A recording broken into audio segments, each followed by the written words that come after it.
देवादिदेव महादेव का सर्वश्रेष्ठ और प्रिय आभूषण यानी रुद्राक्ष। रुद्राक्ष कितने प्रकार के होते हैं, कौन सा रुद्राक्ष श्रेष्ठ होता है, कौन सा रुद्राक्ष पहनना चाहिए, रुद्राक्ष की पहचान क्या है, उसकी कीमत क्या है, कहाँ से लेना चाहिए, कैसा लेना चाहिए, इन सभी प्रश्नों पर हम यहाँ पर आज चर्चा करेंगे। देखिए, इस चर्चा को हम लोग शुरू करें इससे पहले एक छोटा सा निवेदन भी रहेगा। यदि आप पहली बार अध्यात्म ज्योतिष पर विजिट कर रहे हैं तो चैनल को सब्सक्राइब कर लें और बेल आइकन को भी साथ में दबा लें, ताकि समय समय पर आपको हमारे चैनल की जो अपडेट्स हैं वो आपको प्राप्त होती रहेगी। अध्यात्म है, ज्योतिष है, रत्न रुद्राक्ष है, वास्तु है, ये तमाम प्रकार के कार्यक्रम आपको हमारे चैनल पर मिलते रहते हैं।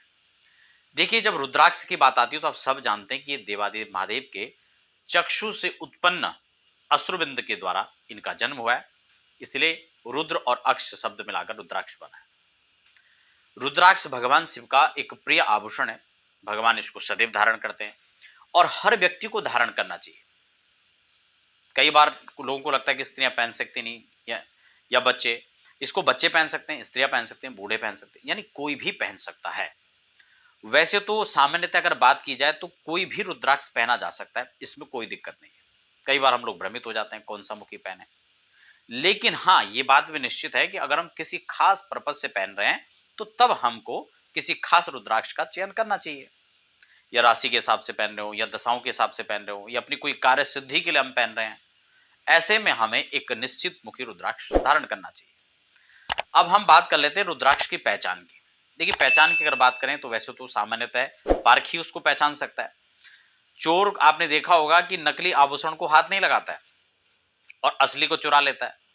क्यों? उसे दूर से इसकी परख है। ऐसे इसकी पारखी की बात की जाए तो कि संत, महापुरुष, ब्राह्मण वो इनकी पहचान रखते हैं, तो आप उनके सानिध्य में रहकर इन चीजों को परचेस कर सकते हैं। कहां से खरीदे? पूरे भारतवर्ष से कहीं भी आप ले सकते हैं, कोई दिक्कत नहीं है। लेकिन हाँ, इसकी पहचान आपको है तो आप उसे ले सकते हैं। खासकर किसी भी तीर्थ क्षेत्रों में रुद्राक्ष खूब मिलता है, लेकिन आपको ध्यान होना चाहिए कि जहां पर इस चीज की डिमांड ज्यादा होती है वहां पर डुप्लीकेट की गुंजाइश बहुत ज्यादा बढ़ जाती है। बड़े शोरूम के अंदर जाएंगे तो वहां की हम चर्चा ही नहीं करेंगे, क्या हो सकता है। कुल मिलाकर हम इस पर अगर बात करें पहचान के लिए, तो सबसे पहले हमारे हाथ में जब रुद्राक्ष आए तो हम इसको देखें कि क्या इसमें नेचुरल के कुछ गुण हैं या नहीं है। प्राकृतिक रुद्राक्ष कभी भी एक आकार का, कभी भी कोई उसमें इस प्रकार की चीज, कोई सफाई वो हमें नजर नहीं आएगी। उसमें कुछ रेसे नजर आएंगे, कहीं से कुछ उसके रेखाएं कटी फटी होंगी, लेकिन हमें लगता है कि नहीं, इसके पूरे स्पष्ट मुख दिखना चाहिए। जबकि मशीन के द्वारा निर्मित किया हुआ या किसी चीज से, किसी डाई में बनाया हुआ, वो प्रॉपर एक साइज का होगा। इसलिए रुद्राक्ष कभी भी एक साइज का नहीं होता है, कभी एक स्वरूप का नहीं होता है। वो प्राकृतिक है, इसलिए उसका अपना एक स्वरूप हो सकता है। जल में डुबाएंगे तो डूब जाता है, लेकिन कई बार यह भी सूत्र काम नहीं करता है। कारण क्या होता है कि अगर कच्चा रुद्राक्ष कीड़े ने खा दिया तो भी वो जल में तैरने लगता है, होता असली है जबकि। अब दूसरी बात करें कि इसको लैब टेस्टेड, अब लैब टेस्टेड के नाम पे आजकल होता क्या है कि वो 5-10 रुपए का जो कार्ड परमानेंट छपा के रखा हुआ है, वही सब रुद्राक्ष के साथ दे दिया जाता है और हम इसको इसका सर्टिफिकेट मान लेते हैं, जबकि ऐसा बिल्कुल भी नहीं है। हाँ, आप खुद इसको किसी लेबोरेटरी में, अच्छी लैब में आप चेक कराएं तो उसका प्रमाण हो सकता है। और मुझे लगता है जो 400 के रुद्राक्ष के लिए 1000-2000 रुपए खर्च कोई लैब में नहीं करता है। हाँ, कोई बहुत महंगा रुद्राक्ष है तो उसको निश्चित रूप से आपको लैब में टेस्ट करवा लेना चाहिए। अब हम बात करते हैं कि कौन सा रुद्राक्ष पहनना चाहिए। मैं एक मुखी से लेकर 14 मुखी तक आपके साथ चर्चा कर रहा हूं, जिसमें मैं एक मुखी और 2 मुखी रुद्राक्ष की आपको ऑलरेडी पहचान बता चुका हूं। आज हम 3 मुखी रुद्राक्ष की बात करेंगे। देखिए, 3 मुखी रुद्राक्ष जब हम लेते हैं तो इसको त्रिदेव का स्वरूप माना जाता है, त्रिगुणात्म शक्ति का स्वरूप इसको माना जाता है। और रुद्राक्ष में स्पेशली हम जब देखते हैं तो देखिए, 3 मुखी रुद्राक्ष अग्नि तत्व प्रधान होता है।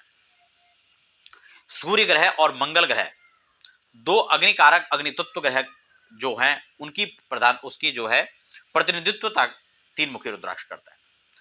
खासकर विद्यार्थियों के लिए माने, पढ़ने वाले बच्चों के लिए माने, तो यह रुद्राक्ष बहुत अच्छा होता है, जो कि तेज, शिक्षा, नौकरी, व्यवसाय, इन सभी चीजों में खासकर आपको लाभ देता है। राजनीतिक में जो लोग हैं वो अब इसको पहन सकते हैं।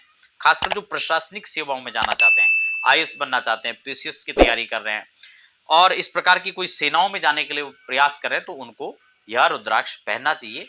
यह बहुत अच्छा माना जाता है। दशा के लिए, अगर आपकी मंगल की दशा है या क्रूर ग्रहों की दशा चल रही है, तो भी आप ऐसी दशाओं में इसको धारण कर सकते हैं। प्रॉपर्टी का सुख लेना चाहते हैं, तो आप इसको पहन सकते हैं। तो कुल मिलाकर कई सारी चीजें हैं, जब हमें 3 मुखी रुद्राक्ष धारण हम कर सकते हैं और इसके लाभ को लिया जा सकता है। बात इसकी प्रतिष्ठा मंत्र की रहे तो ओम रम नमः, इस मंत्र से आप 108 बार इसको अभिमंत्रित करके अपने गले में किसी भी सोमवार के दिन या शुक्ल पक्ष के सोमवार को खासकर इसे धारण कर सकते हैं। तो यह 3 मुखी रुद्राक्ष है जो आपके लिए कई तरह से फायदेमंद हो सकता है। आप इसको खुद भी धारण कर सकते हैं। वीडियो आपको अच्छी लगती है तो लाइक करना बिल्कुल ना भूलें और अपने इष्ट मित्रों के साथ में शेयर करना ना भूलें, ताकि उनको भी इसकी सभी जानकारियां प्राप्त हो सके। तो बने रहें और हमें फिलहाल दीजिए इजाजत।